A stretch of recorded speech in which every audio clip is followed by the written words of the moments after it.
So భాషాబాయి గారి నుంచి start చేద్దాం. నమస్తే భాషాబాయి గారు. నమస్తే అమ్మా. సో కొన్ని సర్వేలేమో కూటమే గెలుస్తుంది అంటూ ఉన్నారు, కొన్ని సర్వేలేమో అధికారంలో ఉన్న పార్టీ మళ్ళీ అధికారాన్ని చేజిక్కించుకుంటుంది అని చెప్పి ధీమా వ్యక్తం చేస్తున్నారు. సో వైఎస్ఆర్సీపీ పార్టీ స్పోక్స్ పర్సన్గా కావచ్చు, పొలిటికల్ అనలిస్ట్గా కావచ్చు, మీరు ఎలాంటి ధీమాను వ్యక్తం చేస్తున్నారు? మీరు ఇంకా అదే ధైర్యాన్ని మెయింటైన్ చేస్తున్నారా? ఎస్, ముందుగా 70mm ప్రేక్షకులందరికీ నమస్తే అండి. యాక్చువల్లీ మా జగనన్న పాలనలో ఈ 5 సంవత్సరాలు మేము బాగా పరిపాలించామని చెప్పి అనుకుంటున్నాము. కరోనా టైంలో కానివ్వండి, తర్వాత అయినా సరే ఆంధ్రప్రదేశ్లో ఉన్నటువంటి పేద ప్రజల్ని, బడుగు బలహీన వర్గాలను అందరినీ కూడా పైకి తీసుకురావడానికి మేము చేసుకున్నటువంటి ప్లాన్ మేము సక్సెస్ చేశాము. నవరత్నాలను కూడా మేము 99% మేము ఇవ్వగలిగామన్నమాట. సో అలాంటి పరిపాలన ఇంతకుముందు ఎప్పుడూ జరగలేదని మేమే బాగా పరిపాలించామని చెప్పేసి మేము అనుకుంటున్నాం అనమాట. ఓకే. సో మేము ఏదైతే కార్యక్రమం నవరత్నాలు చేశామో ఆ నవరత్నాలు మళ్ళీ మేము మాకు ప్రజలు పట్టం కడతారని చెప్పేసి మేము ఆశిస్తున్నాము. ఓకే, నవరత్నాల ద్వారా మళ్ళీ మీరు అధికారంలో ఉంటారని ధీమా వ్యక్తం చేస్తున్నాము. మేము 100% ఈరోజు మళ్ళీ విజయకేతనం ఎగరేయబోతున్నాం అని చెప్పేసి నేను అనుకుంటున్నాను. ఎందుకంటే కరోనాలో మేము చేసిన సేవ ప్రజలందరూ గుర్తుపెట్టుకున్నారు.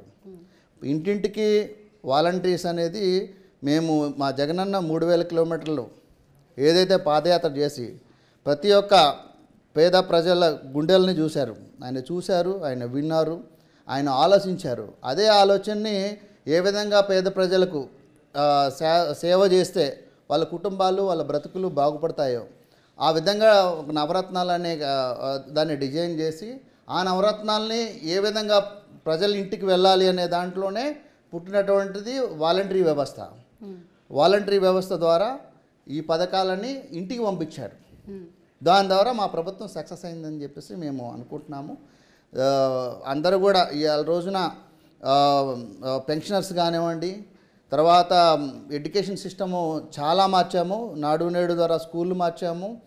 పిల్లలకి అయితే మాత్రం ఇంగ్లీష్ మీడియం స్కూళ్ళు పెట్టి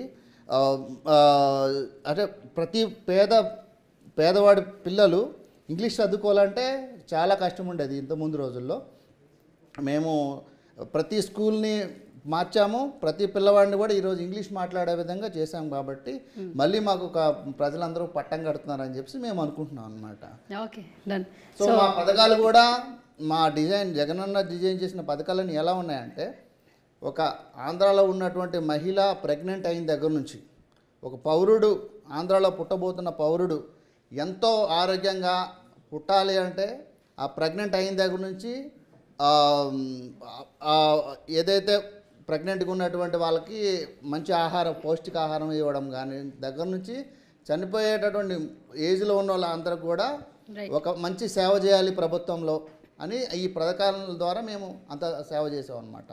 ఓకే. సో మేము మళ్ళీ మాకు ప్రజలు పట్టం కట్టబోతున్నారు. మరొక అవకాశం మీకు ఇస్తారని చెప్పి మీరు ధీమా అయితే వ్యక్తం చేస్తున్నారు. కమింగ్ టు విజయ్ కుమార్ రెడ్డి గారు, సో టీడీపీ సమన్వయకర్తగా, అలాగే టీడీపీ పార్టీని సపోర్ట్ చేస్తున్న పర్సన్గా, అండ్ ఆల్మోస్ట్ మనకి భాషాబాయి గారు చెప్తున్నారు మా నవరత్నాలే కావచ్చు, మేము చేపట్టిన పథకాలు కావచ్చు ప్రజల్లోకి బాగా వెళ్ళాయి, మళ్ళీ మేమే అధికారంలోకి వస్తున్నాం అని చెప్పి అంటున్నారు. సో ఎగ్జిట్ పోల్స్ చూస్తుంటే ఆల్మోస్ట్ టీడీపీకి 37 సీట్స్ వచ్చాయి, ఇంకా వైఎస్ఆర్సీపీ ఓపెనింగ్ కూడా చేయలేదు. సో మీరేం చెప్తారు? అంటే ఇప్పుడు భాషాబాయి గారు చెప్పినట్టు ఏదో మేము పథకాలు ఇచ్చాము అని చెప్తున్నారు, కానీ ప్రజలు అసలు గవర్నమెంట్ 5 ఏళ్ళు ఉందా లేదా అనే లోకంలో బతికారు వాళ్ళు. అసలు పిల్లల జీవితాలే నాశనం అయిపోయాయి ఏపీలో. వీళ్ళ ప్రవర్తన వల్ల ఒక సీఎం కుర్చీకి అపహాస్యం చేశారు జగన్ రెడ్డి గారు. అలా చేయడం చాలా తప్పు.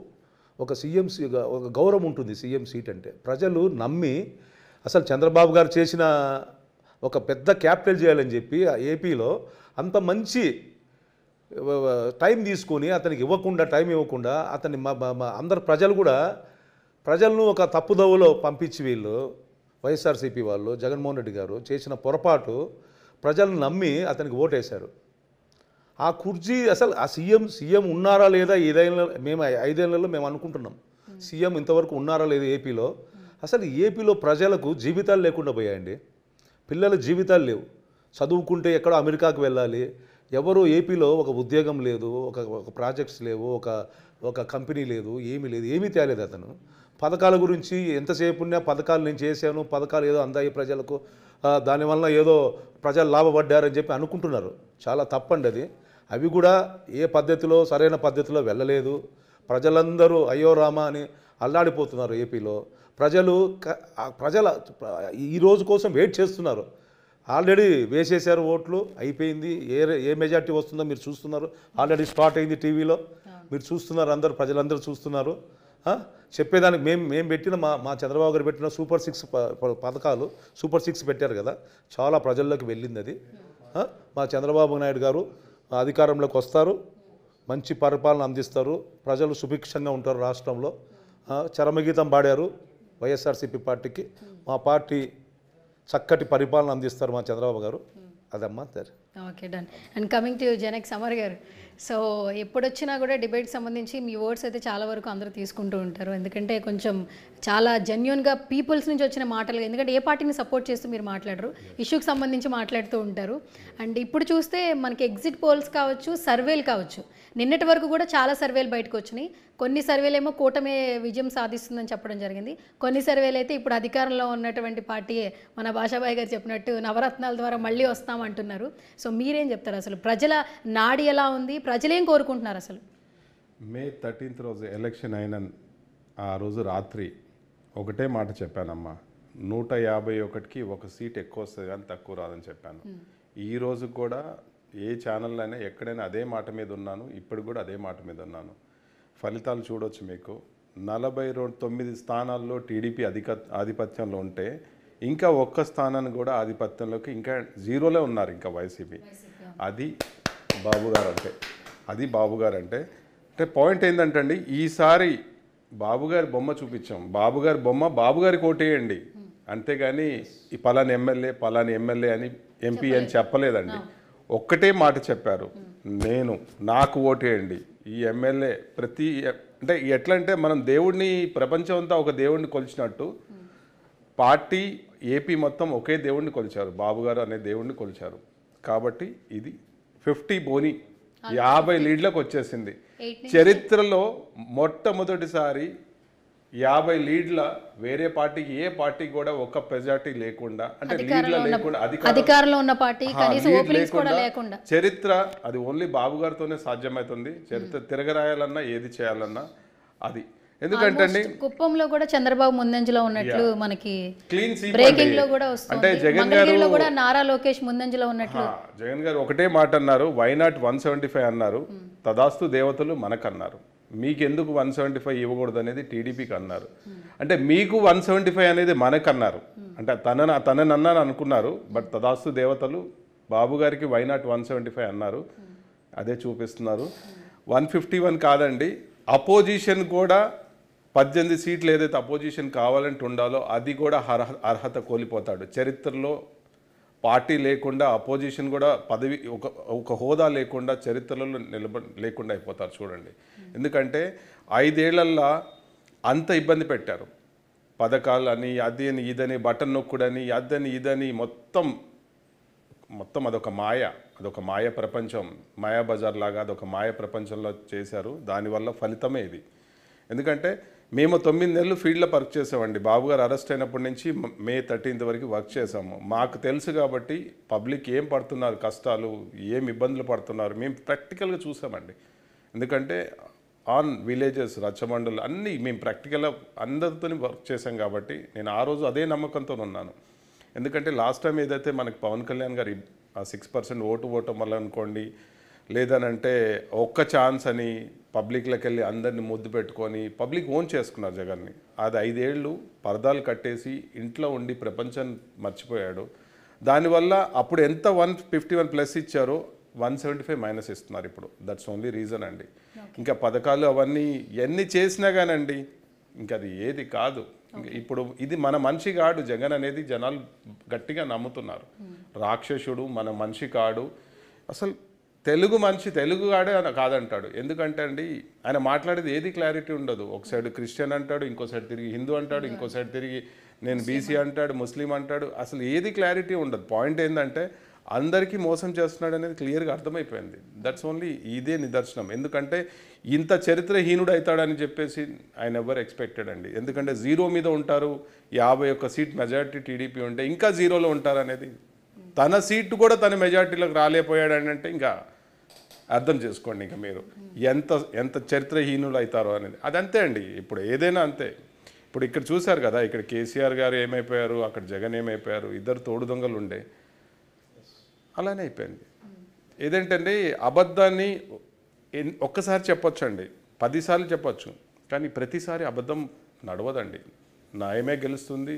ప్రకృతి మనం చూస్తుంది, మనని నేచర్ మనం చూస్తుంది. నేచర్ అనేది ఏం చేస్తుందంటే మనం చేసిన పాపాలని అలా కొట్టేస్తుంది. అది తుఫాన్ రూపం అనుకోండి, అగ్ని రూపం అనుకోండి, భూకంపం అనుకోండి, అది వాయువు అనుకోండి, ఏదైనా వాన ద్వారా అనుకోండి, ఏదైనా పంచభూతాలు ఏదైనా ఇలా వాష్అవుట్ చేసేస్తుంది. That's only symptom. మీకు అర్థమైపోయింది వాట్ ఈజ్ వాట్. ఎవ్వరు చేయాల్సిన అవసరం లేదండి. ప్రకృతే బాబుగారిని అరెస్ట్ చేసేలాగా చేసింది, బాబుగారికి సింపతి పెరిగేలాగా చేసింది. ఆ సింపతితోని అందరూ ఏకమయ్యారు. తెలుగు వాళ్ళంతా ఒక తాటిగా ఏకమయ్యి మన తెలుగు ప్రజలు, మన భాష, మన ప్రాంతం, మన ఏది కాపాడుకోవాలంటే ఓన్లీ బాబుగారే మనకి ఆప్షన్ అనేది వాళ్ళు ఖచ్చితమైన డిసిషన్లోకి వచ్చారు. అదే ఈ సిమ్టమ్. చూశారు కదా, ఇంతవరకు కని విని ఎరగని చరిత్రలో ఇలాంటి విజయం మనం పొందబోతున్నాం. నిన్నటి నుంచి నాకు ఎంత సంతోషంగా ఉందంటే, నా ముఖంలో సార్ అడిగారు మీ వయసు ఎంత అని అడిగారు, 30-35 అని అడిగారు. అంటే నా ముఖం, నా బాడీ, నా మనసులో నేను అంత ఎంజాయ్ చేస్తున్నాను. కానీ 48, కానీ ఆయన అదే ఆశ్చర్యపోతున్నారు ఎందుకు ఇలా. అది మేము పడిన కష్టానికి మేము ఇలా ప్రతిఫలం అలా అనుభవిస్తున్నాం. ఎందుకంటే లిటరల్లీ ఏంటంటే ఈ 9 పడిన కష్టం కాదండి. తెలుగు ప్రజలు 5 ఏళ్ళు సుఖంగా ఉంటారు, కంటి నిండా నిద్రపోతారు. వాళ్ళు మాట్లాడే భాష, నిద్రపోయేటప్పుడు భయం లేకుండా చంపుతారని, కొడతారని, అరెస్ట్ చేస్తారని, జైలు వేస్తారని, డ్రగ్స్ అని, అదని ఇదని ఏవి లేకుండా ప్రశాంతంగా ఇవాళ రాత్రి నిద్రపోతున్నారు అందరూ. అది నాకు చాలా సంతోషం వేస్తుందండి. ఎందుకంటే దట్స్ ఓన్లీ వండర్. ఎందుకంటే ఓన్లీ బాబుగారే అండి. మనిషిని దేవుడిని చేశామండి మనం. ఇప్పుడు బాబుగారు మనిషి, ఈజ్ ఎ విజనరీ లీడర్, అంతేగాని విజనరీ లీడర్ని ఇప్పుడు మనం దేవుడిని చేస్తాం. ఇప్పుడు అందరి గుండెల్లో కాదు, అందరి ఇండ్లలో కాదు, అందరి కార్లల్లో, ప్రతి చోట బాబుగారు బొమ్మ పెట్టుకునేలాగా జగనే క్రియేట్ చేస్తారు. అదొక్క విషయంలో మాత్రం we can talk to Jagan. ఇంకా వేరే విషయంలో 0, కానీ ఆ ఒక్క విషయంలో we can talk to Jagan. ఎందుకంటే మనిషిని దేవుని చేశారు.